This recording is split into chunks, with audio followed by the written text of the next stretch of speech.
Mo reklamo nga to sa LTO, batok kini mga abusadong driver. Uban ni Godfrey Relien, Femari Dumabok. Balitang bisdak.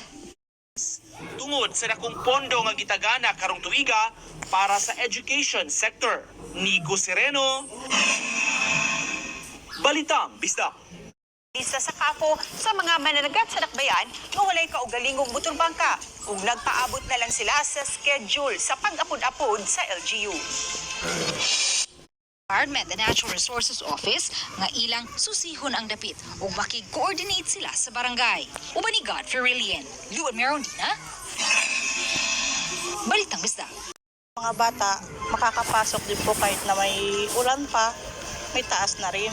Kasama si Henry Dominsil, Sandy Salvacio, One North, Central Luzon. Natin para nasa dingking water. Upot Caramel Porquia, Kim Salinas. One, Western Visayas. Sa mga indigid magsaino, bukas ang Seminara Elementary School sa pagbaton sa mga estudyante. Bukas man ang DepEd ng tige sa pagpatigayon sa flexible learning sa apektado ng mga estudyante. Upot Caramel Porquia, Kim Salinas. One, Western Visayas. Legal office nga hindi malakip sa clearing ang mga kasubo ni Gilbert nga may nagakaigo nga permit sa pagbaligya. Upod kay Reynald Castillo, Eileen Pedreso. One, Western Visayas. Renta ka mga bagong classrooms ug nagulat na lang sila nga maimplementar ang maong proyekto.